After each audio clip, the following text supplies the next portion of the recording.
24 का जब भी विधानसभा के चुनाव होंगे वो सिर्फ अरविंद केजरीवाल के नाम पर होंगे। आतिशी का भी बैकग्राउंड इसी प्रकार की आइडियोलॉजी कर रहा है। नहीं, मुझे शर्म आती है कि आपके नेशनल टेलीविजन पे अंजना जी किसी को कोई लेबल देता है और आप भी चुप रहती हैं। शर्म आनी चाहिए संगीत त्यागी जी आपको। दोनों उनके माता पिता डीयू के प्रोफेसर थे। बीच में मत बोलिए, बीच में मत बोलिए, उनको पूरा करने दीजिए। पूरा करने दीजिए। टिप्पणी वो कैसे कर सकते हैं? ऐसे जब लोग से आपकी उम्र हुई होगी ना पढ़ने की, तब से मैं पढ़ा रहा हूँ। उनके माता पिता पर अटैक किया जा रहा है। अगर आपको बोलने की हिम्मत है तो सुनने की भी हिम्मत होनी चाहिए। संगीत रागी जी को गाली बकना बंद कीजिए टीवी पर। Shame on you Shahzad. All right दोस्तों, स्वागत है आप सबका इस चैनल के एक और नए डिबेट वीडियो में। अरविंद केजरीवाल ने जब दिल्ली के सीएम पद से इस्तीफा दिया था तो उस समय सभी की निगाहें इस बात पर लगी हुई थी कि दिल्ली का अगला सीएम कौन होगा।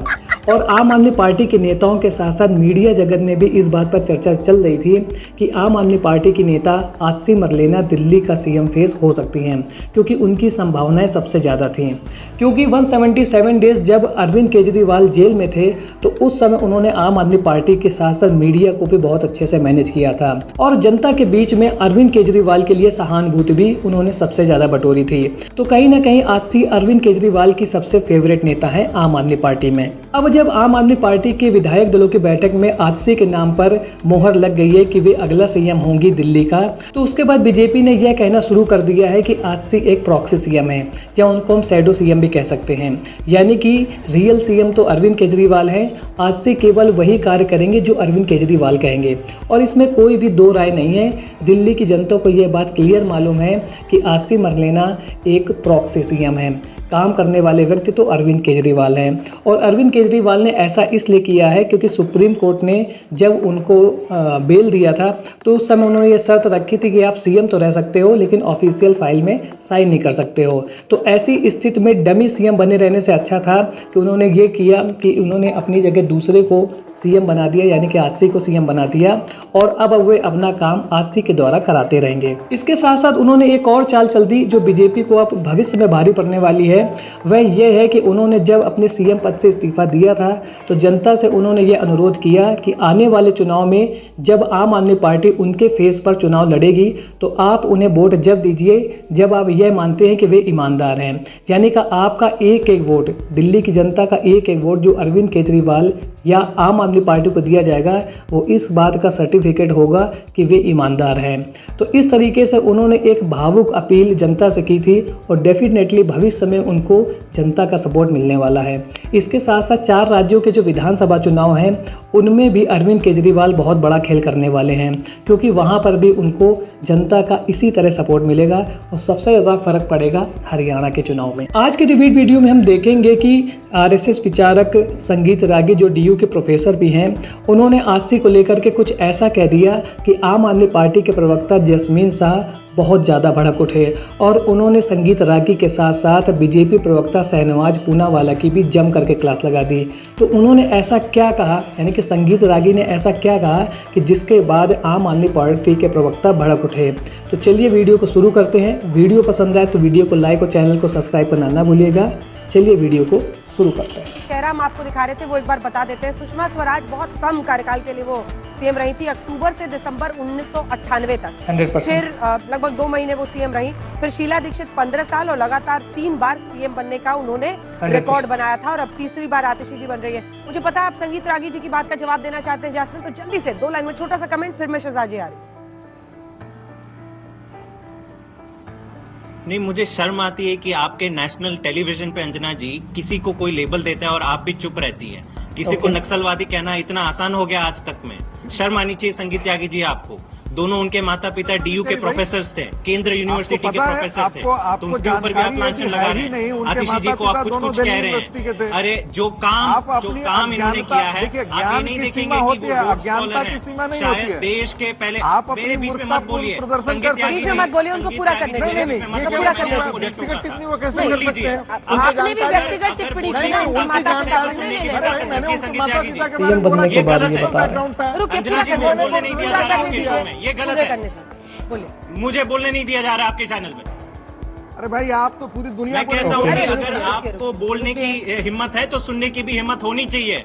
आपको ये नहीं दिखता है कि जो आतिशी जी हैं वो रोड स्कॉलर हैं, कैम्ब्रिज में पढ़ी हुई हैं, ऑक्सफोर्ड में पढ़ी हुई हैं, बच्चों के ऑक्सफोर्ड में, लिए कैम्ब्रिज में। गाँव में रह के सालों साल उन्होंने बीच बच्चों में, के लिए बीच में, पढ़ाई बीच में, उन्होंने करी थी। यहाँ पे एडवाइजर बनी थी एजुकेशन की, 10 साल दिल्ली के लोगों के लिए काम किया है। ये सारी चीजें नहीं दिखती है, लेकिन ठीक है, भाजपा के शहजाद प्रवक्ता बनना पूनावाला आपको मंजूर है, किसी को भी नक्सलवादी कहना और उसका सर्टिफिकेट देना आपको मंजूर है। शर्म आनी चाहिए आपको आज इस शो पे ऐसी बातें करते हुए। मैंने कहा ना कि आप मुझे भाजपा का प्रवक्ता बोल सकते हैं। ओके। मैं यदि बताता हूँ आपको, दिल्ली यूनिवर्सिटी के वो दोनों टीचर थे और हमारे साथ उस टीचर्स मूवमेंट के साथ काम किए हैं, तो उनकी मैं नस नस से वाकिफ हूँ। वो पूरे नक्सल मूवमेंट को खुला समर्थन देते थे, कार्डर बिल्डिंग का काम करते थे। ये सारी आपने भी जानकारी नहीं, जब से आप पढ़ना लिखना शुरू कर रहे हैं उस समय से मैं दिल्ली यूनिवर्सिटी में पढ़ा रहा हूँ। तुम कहना क्या चाहते हो? बहुत बड़ी सच्चाई है कि जो मुख्यमंत्री आज के दिन में हैं वो एक उनको माना जाएगा कि अरविंद केजरीवाल के ही खड़ाऊ रख करके चल रहे हैं। दूसरी बात में जो जिक्र करना चाहता था 100% कि आतिशी के जो माता और पिता हैं वो उनका पूरा बैकग्राउंड जो है वो नक्सल मूवमेंट को सपोर्ट करने वाला बैकग्राउंड रहा। वो खुले तौर पर नक्सल मूवमेंट के समर्थन के साथ खड़े रहते थे और आतिशी का भी बैकग्राउंड इसी प्रकार की आइडियोलॉजी का रहा है। आम आदमी पार्टी ज्वाइन करने के बाद उनका थोड़ा सोशलाइजेशन हुआ है, इसलिए वो डेमोक्रेटिक पॉलिटिक्स की बात करती है, नहीं तो उनका बैकग्राउंड मूलतः जो है वो नक्सलवाद आंदोलन के साथ रहा है। सवाल है कि आपकी क्या स्ट्रैटेजी है साहब, आपकी क्या स्ट्रैटेजी है? वो तो एक स्ट्रैटेजी के तहत चल रहे हैं चुनावों के लिए। सबसे पहले अंजना जी, कुछ दिन पहले तक हमारे पास जेल वाला सीएम था, फिर उसके बाद बेल वाला सीएम आया, अब प्रॉक्सी सीएम आया। और ये प्रॉक्सी सीएम हम नहीं बोल रहे हैं। 2 घंटे पहले सौरभ भारद्वाज जी की बाइट है एनआई पर, मैं कोट कर बताना चाहता हूं। कोई भी बने, चेयर तो अरविंद केजरीवाल की ही है, वो अरविंद केजरीवाल की थी, अरविंद केजरीवाल की है, आगे भी अरविंद केजरीवाल की रहेगी।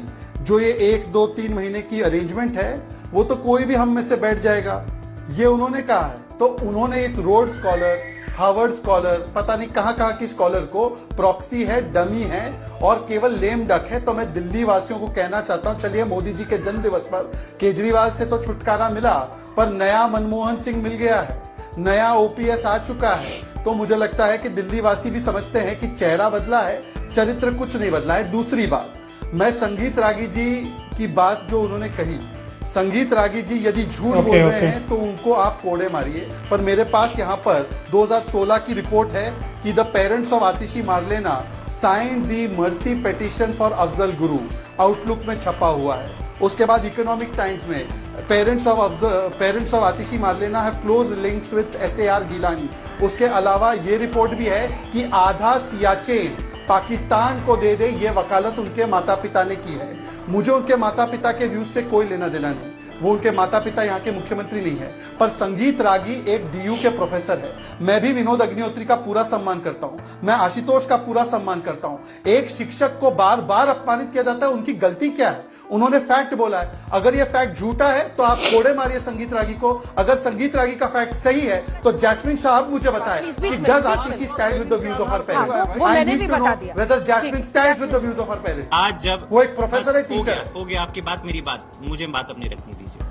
आज पहली बार आम आदमी पार्टी की एक महिला मुख्यमंत्री बनी है। 100% तो क्लियर ही है कि अरविंद केजरीवाल ने 10 साल तक दिल्ली के बच्चों के लिए काम किया है। दिल्ली के सरकारी स्कूल आज जो देश ही नहीं दुनिया में जिसकी बात होती है, भाजपा का एक भी सरकारी स्कूल इनको जब सरकारी स्कूल जाना था प्रधानमंत्री मोदी जी को, तो एक टेंट लगवा के स्कूल बनाना पड़ा था गुजरात में। ये है भाजपा का इतिहास। और आप कह रहे हैं कि नहीं एजुकेशन ये, एजुकेशन वो।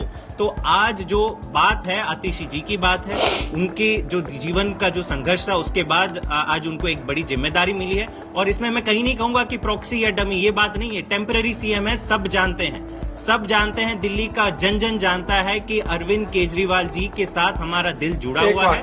हमने उनको सीएम बनाया था, ये भाजपा का षड्यंत्र था कि जो ईडी और सीबीआई को आपने ऐसा फंसाया कि एक ईमानदार नेता को अपनी कुर्सी छोड़नी पड़ी मजबूर। आज के डिबेट वीडियो में आपने देखा कि आम आदमी के प्रवक्ता इस बात से सहमत थे कि आतिशी एक टेम्परेरी सीएम है, उनको आप प्रॉक्सी सीएम भी कह सकते हैं। असली सीएम चेहरा तो अरविंद केजरीवाल है और आने वाला जो चुनाव है दिल्ली का, जो जनवरी-फरवरी 2025 में लड़ा जाएगा, उसमें जो सीएम का चेहरा होंगे आम आदमी पार्टी की तरफ से, वो अरविंद केजरीवाल ही रहेंगे। लेकिन बीजेपी आम आदमी पार्टी पर लगातार शैडो सीएम, नया मनमोहन सिंह जैसे आरोप लगा रही है, जिसका कोई बुनियाद नहीं है। दिल्ली की जनता इस बात को बहुत अच्छे से समझती है कि अरविंद केजरीवाल ने सुप्रीम कोर्ट के द्वारा जो शर्तें लगाई गई हैं उनसे बचने के लिए आतिशी को सीएम बनाया है। जिससे होगा यह कि आतिशी सीएम की कुर्सी पर तो बैठेंगी, लेकिन वो काम वही करेंगी जो अरविंद केजरीवाल कहेंगे। ये बिल्कुल ही क्लियर है। वैसे आज का वीडियो आपको कैसा लगा कमेंट सेक्शन में ज़रूर बताएं। मिलता हूँ ऐसे एक और नए इंटरेस्टिंग वीडियो में, तब तक के लिए थैंक्स फॉर वॉचिंग।